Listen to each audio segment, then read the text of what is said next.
Hallo, hier ist Johanna. Ich habe vor ein paar Monaten ein Übersichtsvideo gemacht über Polyamorie und das vor ein paar Tagen schon mal weitergeführt mit Fragen, die ihr mir damals gestellt habt. Und heute gibt es einfach noch mehr Antworten, die im letzten Video nicht untergekommen sind. Ich verlinke euch beide Videos, die jetzt entstanden sind, mal in der Infobox. Und gehe weiter zu euren Fragen. Los geht's. Hast du dir je gewünscht, vielleicht doch lieber mal wieder in einer monogamen Beziehung zu sein, weil es vielleicht doch etwas unstressiger sein könnte? Ja, aber ich kann es in einer Hand abzählen und das war immer in so Konfliktsituationen, die nicht so gut gelaufen sind. Aber das kann dir in einer monogamen Beziehung auch geschehen. Also wie gesagt, monogame Beziehungen sind nicht grundsätzlich unstressiger. Gerade wenn du dich in einer monogamen Beziehung verknallst und es eben keine Möglichkeit gibt, diese Beziehung zu öffnen oder Gefühle dann verheimlicht werden müssen, dann erlebe ich das nicht als sehr viel weniger stressig, ehrlich gesagt. Also ich habe es mir in so Streitsituationen schon mal gewünscht, aber grundsätzlich glaube ich schon, dass ich ziemlich glücklich bin mit Polyamorie und einfach den Möglichkeiten, die es so bietet, den Verhandlungsmöglichkeiten und dass du dir Beziehungen einfach nochmal sehr viel genauer ansehen kannst. Also so habe ich es jedenfalls erlebt und viel mehr gucken kannst, was eigentlich einzelne Personen wirklich brauchen und was auch nicht.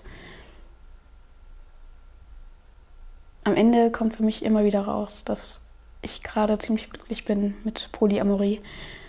Insofern nein, ich glaube, für mich persönlich ist Polyamorie genau das, was ich gerne leben möchte. Ich möchte gerne auch häufiger, als es vielleicht in monogamen Beziehungen geschieht, in Situationen geraten, in denen ich nochmal selbst reflektieren muss, was da gerade eigentlich bei mir vor sich geht. Nein, ich bin ziemlich glücklich mit dieser Entscheidung und glaube, dass das ganz gut ist gerade. Wo finde ich Menschen, die Polyamor leben wollen? Und gibt es sowas wie eine polyamore Szene? Wie du Menschen finden kannst, habe ich dir in einem der letzten Poly-Frage-Antwort-Videos schon mal erzählt. Vielleicht guckst du da einfach nochmal nach. Und sonst würde ich sagen, ich glaube nicht, dass es eine einzige polyamore Szene gibt, sondern eher viele verschiedene.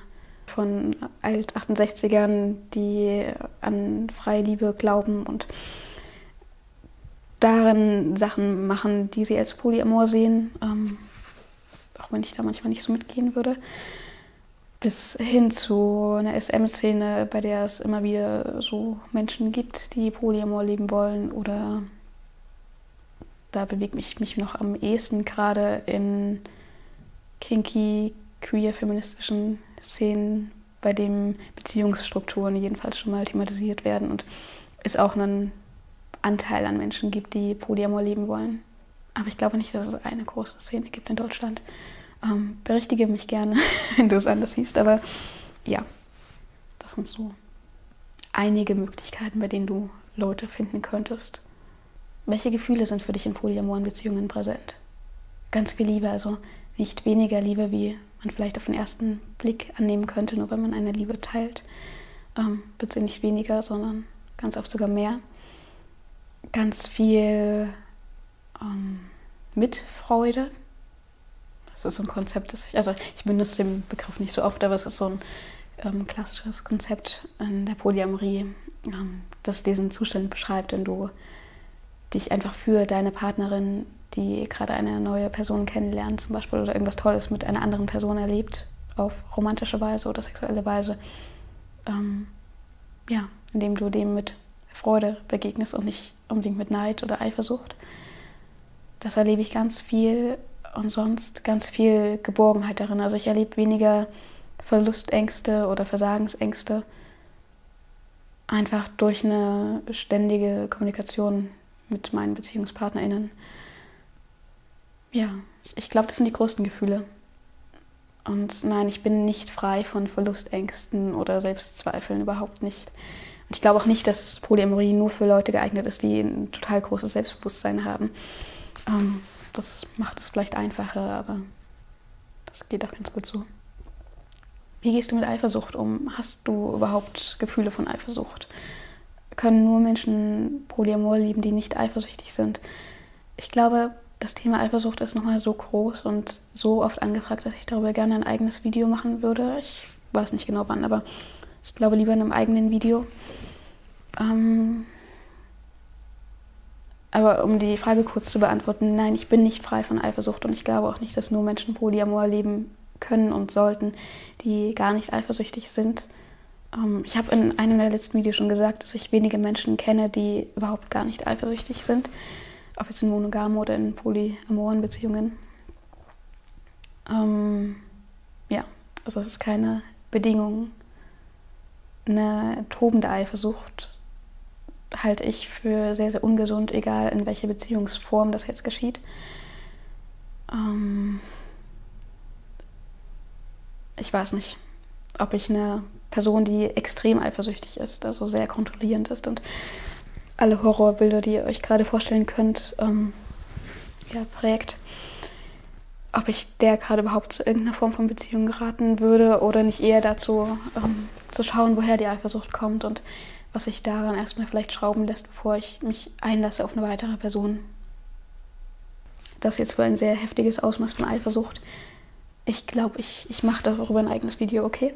Lassen wir jetzt an dem Punkt erstmal dabei. Erlebst du Verlustangst oder das Gefühl, nicht genug zu sein?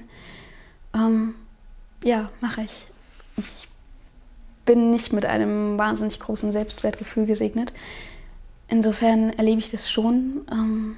Aber tatsächlich gibt es für mich, dadurch, dass ich in meiner Beziehung sehr, sehr offen kommuniziere, gerade mehr Möglichkeiten, genau darüber zu sprechen und zu schauen, was sind da die Bedürfnisse, wie können sie erfüllt werden. Was könnte allen Beteiligten gut tun?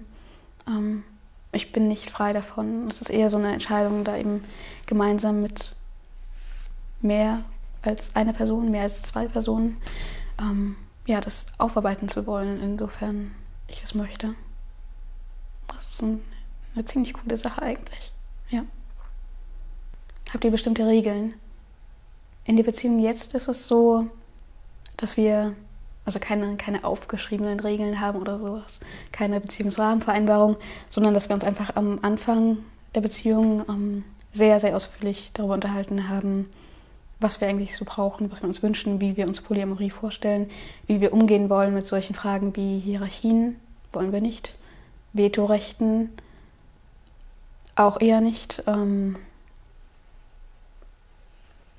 wie es um die Kommunikation steht, wenn wir neue Menschen kennenlernen. Und also ja, es sind keine festgeschriebenen Regeln, aber Sachen, die sich so mit der Zeit herauskristallisiert haben. Sowas wie, mir ist einfach bewusst geworden, dass ich mit Eifersucht viel, viel besser handeln kann, wenn ich sehr früh in den Prozess mit eingebunden werde. Also wenn mir meine Partnerin, mein Partner sehr, sehr schnell sagt, hey, da gibt es eine Person, die ist spannend und vielleicht könnte da mehr werden, dass ich das einfach weiß und ja, in den Prozess mit einbezogen werde, ohne jetzt alles genau wissen zu müssen. Ich muss nicht wissen, wer was genau in welche Position macht und wer wann was mit wem unternimmt und so. Das nicht, aber einfach eingebunden zu sein und ein Teil dieser ganzen Entscheidung zu sein und nicht außen vor gelassen zu werden. Da haben wir ein paar Monate lang dran herumexperimentiert und das hat sich so dann irgendwann herausgestellt. Aber ich weiß nicht. Ich glaube, wenn du uns jetzt fragen würdest, würden wir es beide nicht so als feste Regel kommunizieren, sondern einfach etwas, was wir gelernt haben, was die Bedürfnisse sind. Das war's für heute mit dem zweiten Teil in dieser Poly-Fragerunde. Wenn euch ein tollerer Titel dazu einfällt, schreibt mir das gerne in die Kommentare. Schreibt mir gerne eure ganzen Gedanken dazu in die Kommentare. Und wenn ihr Fragen habt, dann schaue ich einfach, ob ich sie in den Kommentaren beantworten kann oder dann im nächsten Video. Und ich wünsche euch einfach alles Liebe. Bis ganz bald. Ciao.